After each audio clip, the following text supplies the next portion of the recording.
Good morning, good morning, good morning. It is morning, literally just past 6 o'clock in the morning in Sydney, Australia. Welcome to the Range Woman Variety Show. I am Lala Angela Wang, the mourners mentor that helps women tapping into more of their mourners.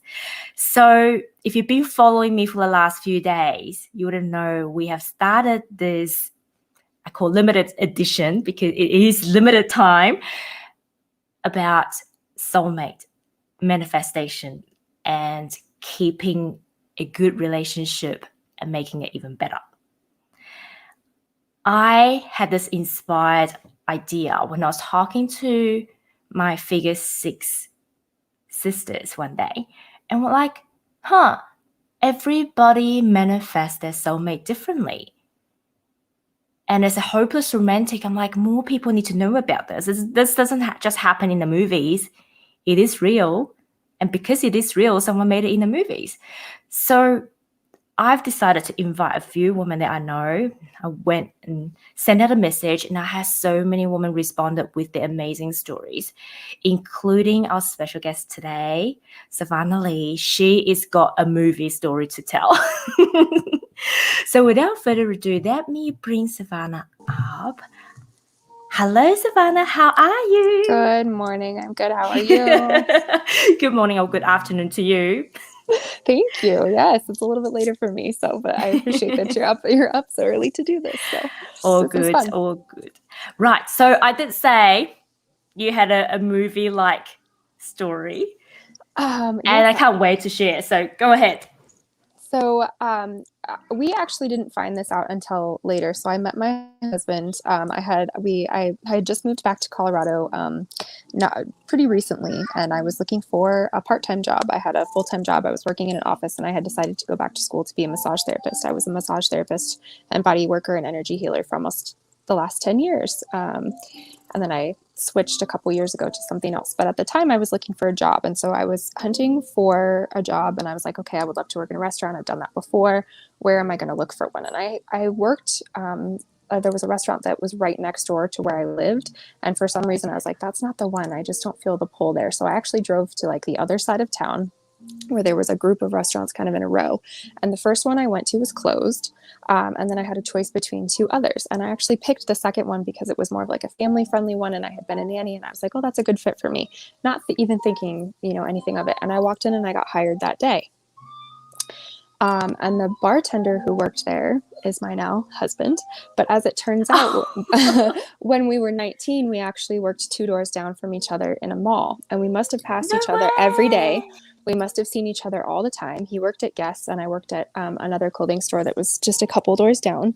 And then we both moved away. I actually moved to California, and he moved to another spot in Colorado. And then we both moved back to the same small town in Colorado and ended up working at the same restaurant again, which is where we met. So there was something about, oh, that's my cat. Something about the universe. Like at 19, I was not ready. Although we always joke, like if we had met when we were 19, our kids would be like grown up by now instead of 6 and 2, because we would have still ended up together. But I think there's something really interesting about like divine timing, and when like the universe knows when you're ready and when you're not. And when I had met him, I had made the decision not very long ago before that I was like, I was really open to finding my person. I was really open to love. And when we got together, it was interesting because we both were kind of like, I don't know if I really want anything serious. I had just gone back to school. We were in different phases of our life, and it just ended up being, it would just fit. And so we've been together ever since. 10 years this month. Congratulations. Thank you. I think it's really interesting. We didn't know that until we had a conversation later on about like, where have you worked, and have you lived in Colorado before? And like, wait, I worked there. Wait, I worked there. When did you work there? And realizing that we had been, right next to each other at that young age, and then had found our way back to each other later on, still at work, which is crazy. That is so interesting. And I love that you said you guys often joke about it, because Scott is I think in the US, you guys don't call partners, because partners are like same-sex marriage. I don't know. When I was in New York, I got corrected. I was talking to a bartender. He's like, partner, are you? And I was like, No, that's just how us Australians call de facto relationship. We're not married, but we're living together. Yeah. No, I think that makes sense to me. I don't know. Oh, okay, cool. I'm not from, I don't know. So Scott and I, we often talk about how if we have met each other even a year earlier than when we have met, we may not be together. So it's funny that you say that you think even if you've met back in those days, if it had happened, you would still be together. Why do you think that? I mean, I say that, but you never know. We would have been really young, but I think I say that because we were just like instantly best friends. And so I think no matter at what point in my life we would have met, like he still would have just been my best friend. And so I've always been like kind of the more long-term like relationship person. And I have never been like the casual relationship kind of person. It's just not for me. And so I think, I don't know, we just always felt like we still, like, no matter what we were going through, we still would have been friends even at a young age, So that is so cool. But apparently the universe said, not yet. Not yet, no. So you talked about how you had a pivotal moment not long before you met your husband that you're ready. What was that like, and what was sort of the event leading up to it for you to finally go, yep, I'm ready? I think I just saw for the first time, like through other people's relationships, like what it could be. And I felt like that was something that was finally possible for me. Like my parents are divorced and my mom is very happily remarried, and seeing like her relationship and just how I think everything unfolds for a reason, and like how, I think you find your people when you're meant to, and all of our relationships are teachers, and all of our relationships happen for a reason. But I was very, all of a sudden, more open to like the possibilities of what it could be. And I think I just decided, I felt like I had been alone for a while. I'd moved back to Colorado from California on my own. I felt like I was finally getting my life like by myself kind of underneath me. And I just felt like I was more just like, universe, it's up to you, like I'm not going to control it. I just felt like steady in the fact that when it was going to happen, it was going to happen, and I didn't need to control it. Does that make sense? And I think before I was very much like had walls up and was like, nope, not interested at all in anybody ever. And at that point, it just felt like I was okay with letting those walls down. I was okay with being on my own, and I was okay with trusting whatever came my way. I didn't want to have that same armor up because I saw other people in my family, like that maybe it could be different, I guess, if that makes sense. Yeah. That is really awesome. So how did you guys then, obviously you worked together, how did that then transcend into dating? It's funny. It just sort of unfolded. Everybody used to just like spend time with each other after work. And I remember I gave him a ride home one night after work, and he kissed me on the cheek. And it was so funny. I was like, he was sweeter than I thought, because he was always kind of grumpy at that job. I will say, like, I think, and I actually really did not like that job. It was not my favorite one. And so I feel like everybody that kind of knew me back then, I was like stressed from going to school full time and stressed from like working at this job that I really didn't like. It was not like it's not my shining moment. But he really always just brought out like the best in me, and we just started to spend more time together, and we were only together a few months before he moved in, and we've been together ever since. And like it just funny things, like I remember I had a really good girlfriend at the time. It was like, what are you doing? This is too serious. Like, no. And she came and she was like, I'm not gonna let you. And she met him and she was like, okay, I get it. Like, all right, I feel better about it. Because it just felt like it happened really fast. And so I think to some people it was like, is she crazy? But it just fit. Everything just worked out. And so we just started spending more and more time together, and he moved in a few months after we started dating, and now we have 2 kids. So I don't know. I think, sometimes when it's a good fit, it just sort of happens really quickly, and that's okay. Yeah, it's really interesting because even with my previous interviews, I was talking about how inside the mastermind that I am in, we have this thing that we kind of like started a theory. And as a group collectively, the ones that are in a long-term relationship, we all have this belief. It's almost like we're trying to settle 2 sides of a coin. And we're like, no, love at first sight actually doesn't always work. And it's really interesting that you're telling your story as well. It's almost like the good relationship that lasts the distance are the ones where you start with friendship. You're not even expecting to come in to meet somebody. No, yeah, I think so. I think that's absolutely true. And I remember like having to both like sitting one night having a conversation of just being like, we're not in a place, I'm not in a place where this can be serious. We're really great friends.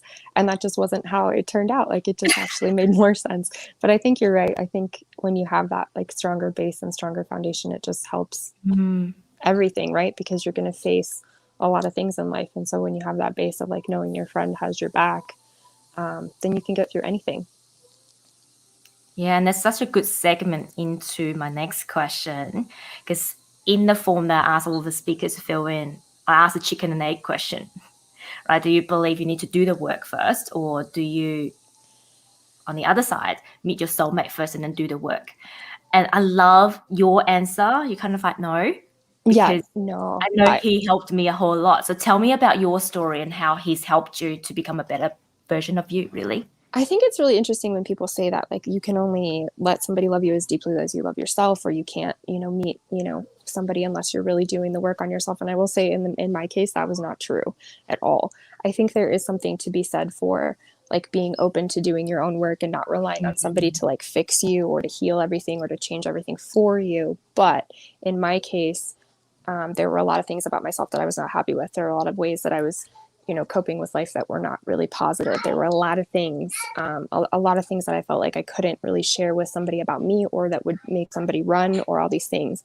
And so as we got to know each other and every part of me came out, like he was so steady. And I had never had that before, of somebody that could just like see every part of you and be like, you're still amazing. You're still perfect. And it, for the first time in my life, like made me go, oh, like maybe I really am worthy. Maybe I really am that lovable. Maybe I really am, you know what I mean? Maybe I really could be this person.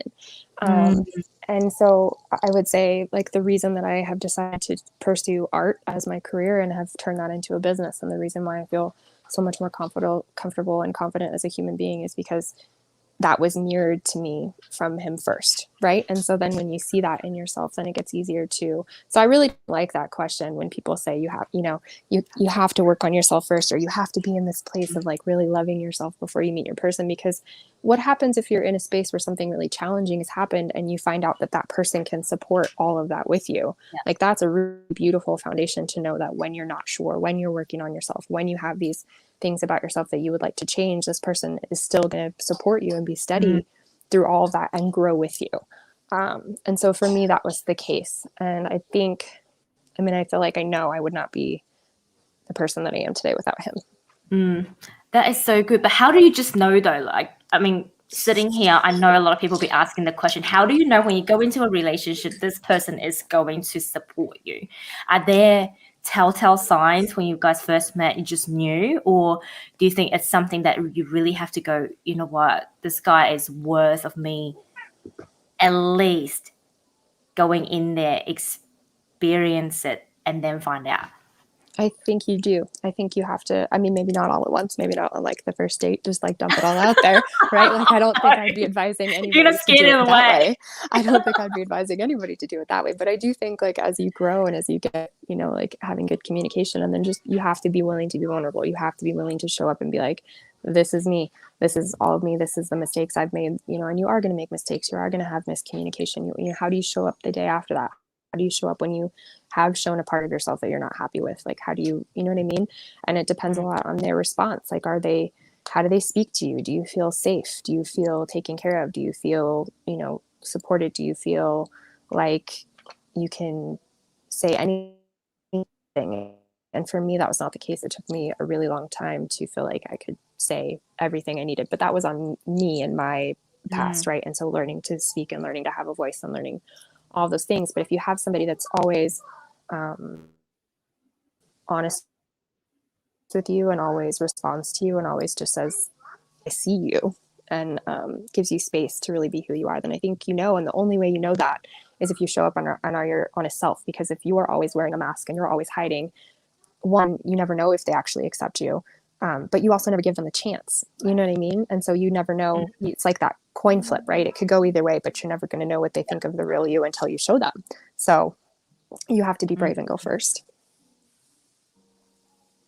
That is so true. Like, so much about relationship. I think relationship is the ultimate test of how brave we are, because when you're in the intimate relationship, it's like, here's my heart. Please take care of it.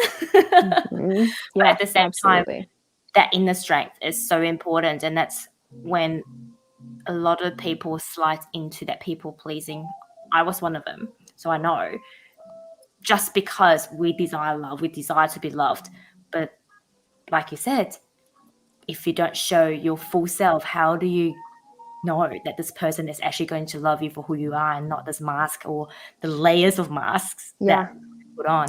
absolutely. And at the end of the day, I think that's really where that part of loving yourself comes in, because if you're still wearing the mask and you're not giving them the chance to show you, like, yes, they might reject you, but you're also not going to learn to appreciate yourself. You're also not going to learn how to love yourself if you're still wearing those masks. So it's a part of just that unveiling process. And I think finding those people that you can be safe with. I think soulmates is such an interesting word, because for me personally, I think, like, we might have multiple soulmates in our lives, but we have, like, the life partner that we choose.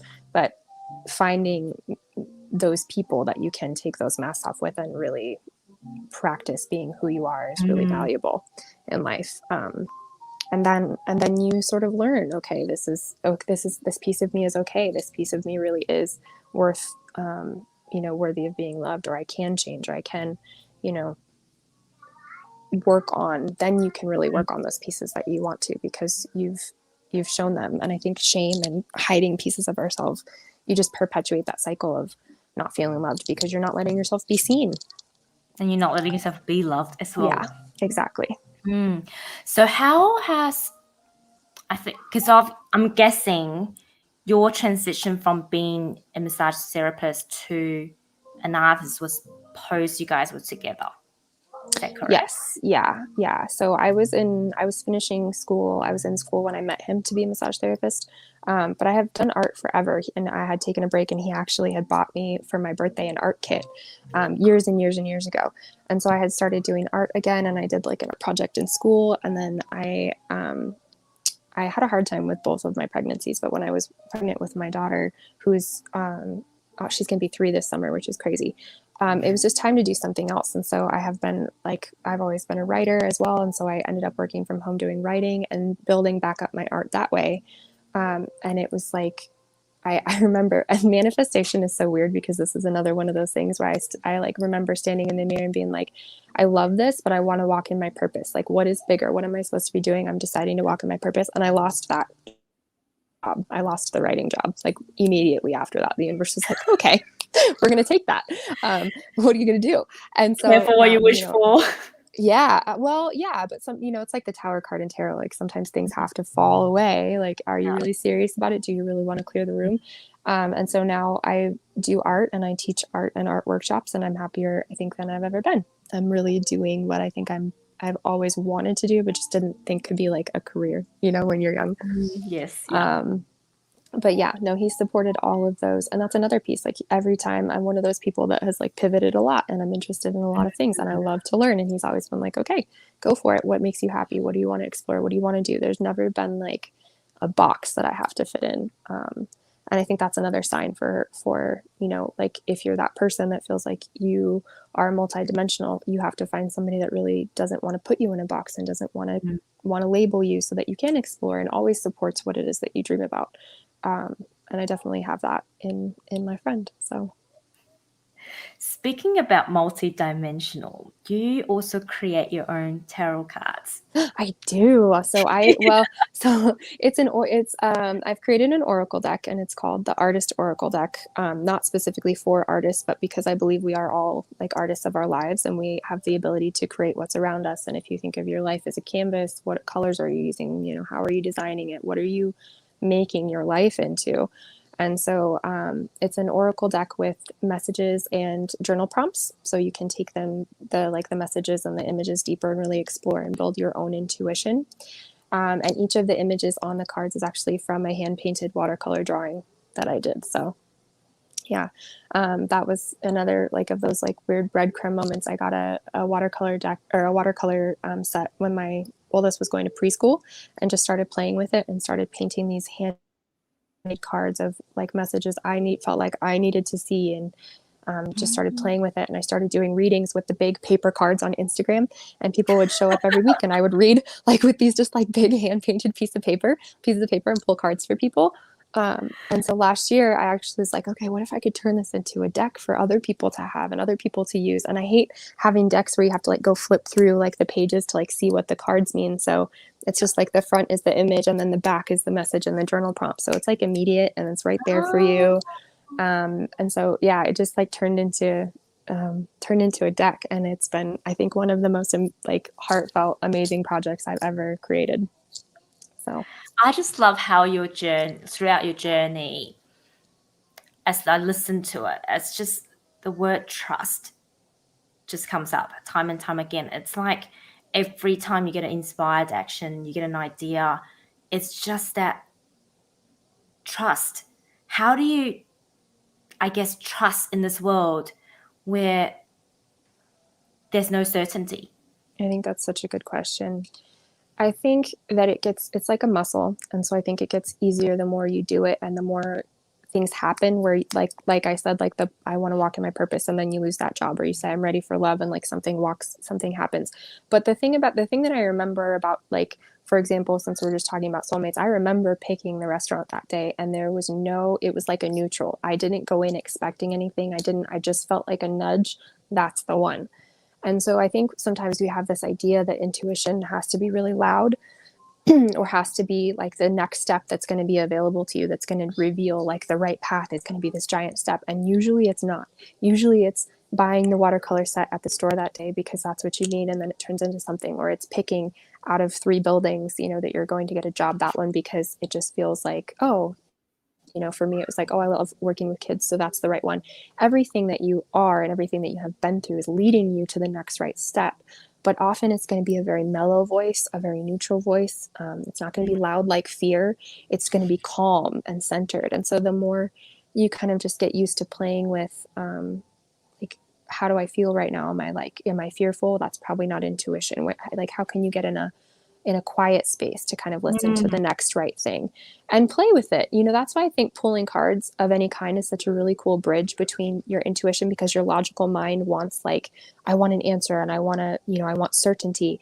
And your intuition doesn't play in that. It plays in the unknown. It plays in, the mystery of it all. Like, everything you want is in the unknown, because if like everything you have is in the known, you have to be willing to explore that unknown space.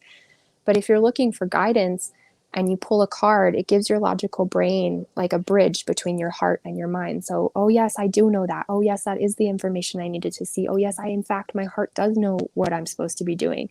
And you get like better and better at trusting yourself through these exercises. Or if your phone pings and it's a text, guess who it's from before you pick it up. Or get a deck of regular. Isn't that a good one? Yeah. Or get it. The one I play with my kids for intuition is get a deck of just regular cards, and before you flip them over, guess black or red, black or red, black or red. And the last thing I'll say about intuition, when I teach, because I teach energy and intuition workshops too, and like through creativity, but people access their intuition in different ways. So for me, it's either visual or through sound.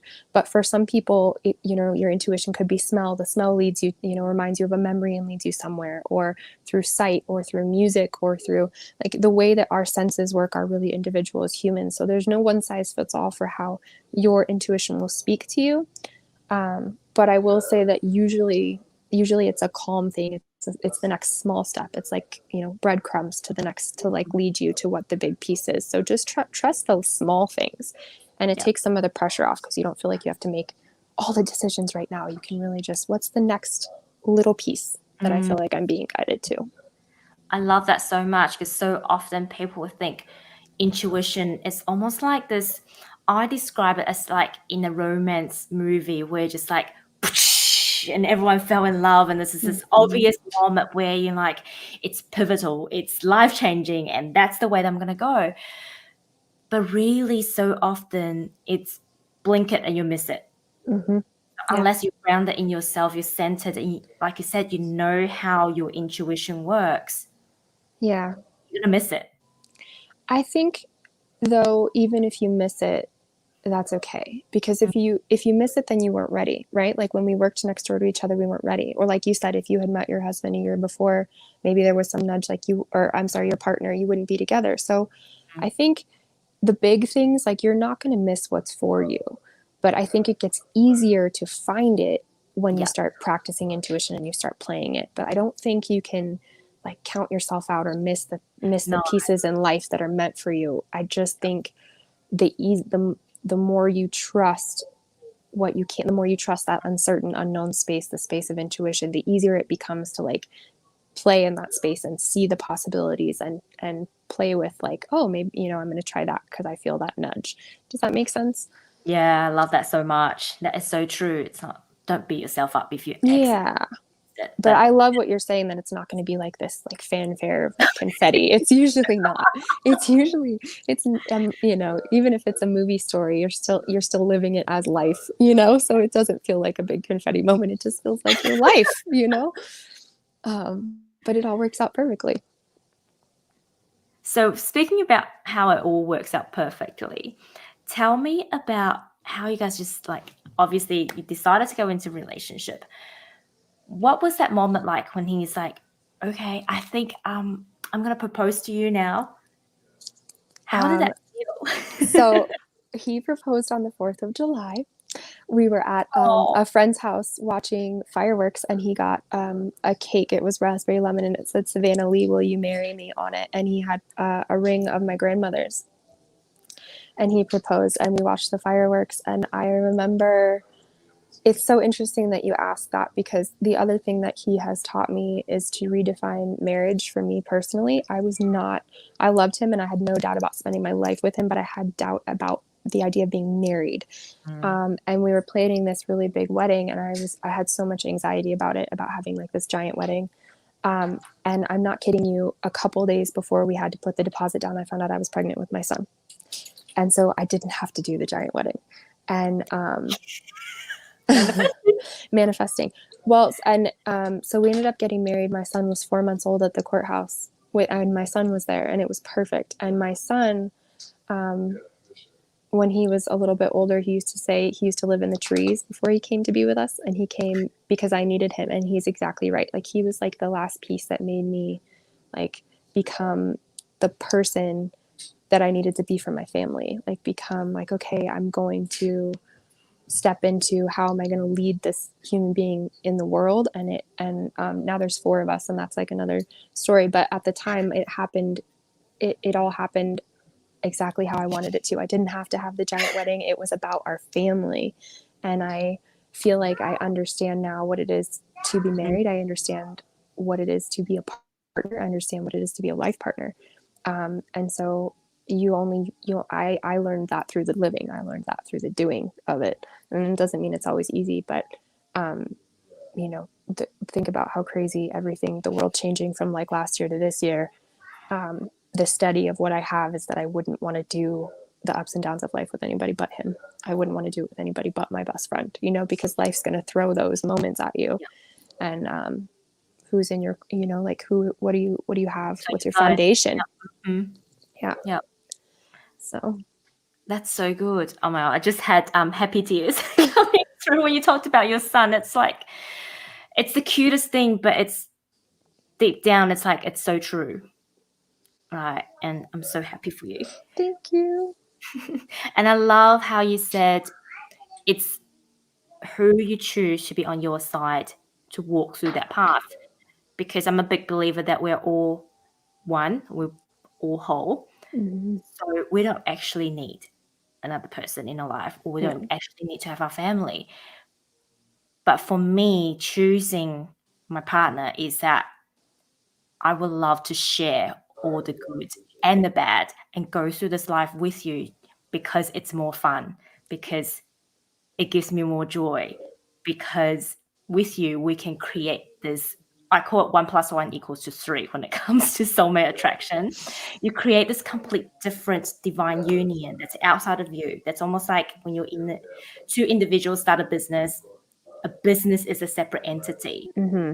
Yeah, And you get to absolutely. create, Yeah, and you get to create this beautiful story outside of who you are, beyond who you are, and it gets to be amazing. That's so beautiful. I love that. I think so. Yeah. I mean, for me, I feel like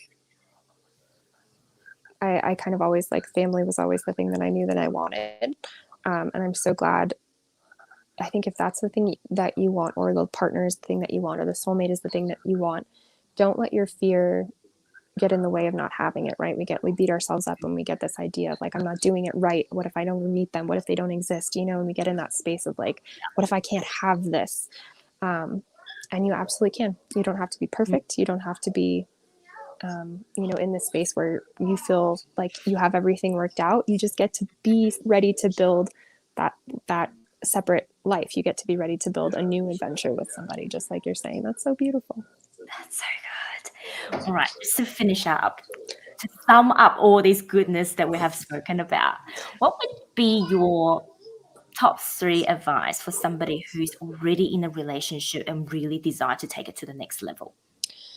Oh, so I think my first piece of advice would be, how do you take it to the next level with yourself? Like, what is it that what are the pieces about yourself that you feel ready to explore? Because then when you start doing that and you start really being honest with yourself, it gets easier to be honest and share more with your partner about who you are. But be really honest with yourself about how you feel about you, and what it is that you want to work on.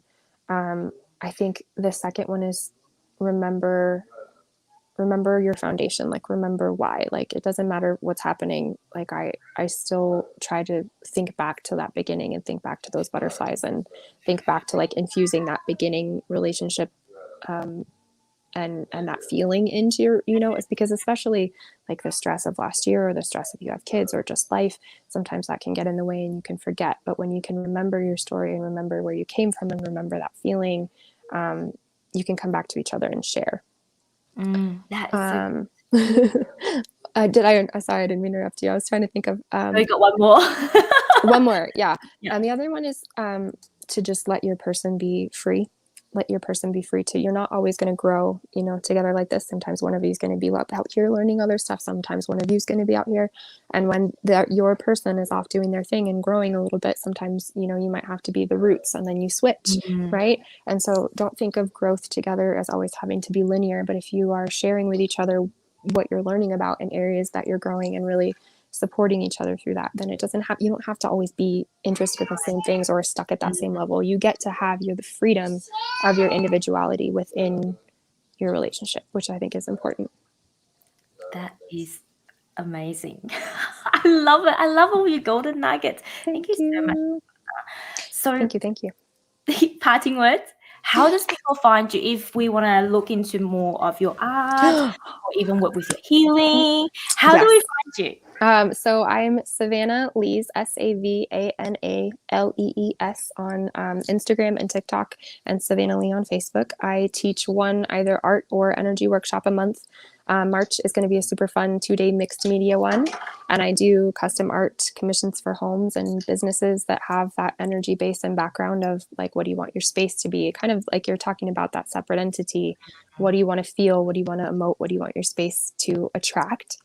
And yeah, so I'm an art teacher, and I would love for you to come maybe take a class if you're interested, or just come take a look at my work and say hi and tell me about your relationship and your journey. I think the stories and the connections through social media are probably my favorite part. So please just come say hi, and be in my space if you feel called. I would love to get to know you. Yeah, just hang. Yes, absolutely. Thank you so much for having me. It's been a pleasure. I have so much fun. Thank you. If any of you would love to find out how you can work on yourself more and attract your soulmate, I do have a little program that's coming up. We're launching the pre-game on the 14th of February, which is Valentine's Day. It's called Magnificent. So if That's you like perfect timing. Exactly. Come and say hello and send me a direct message. I'm really happy to tell you more. Thank you so much, for Savana. Thank you. Have a lovely, lovely day. And thank you, everybody, for watching. We'll see you next time. Bye. Bye.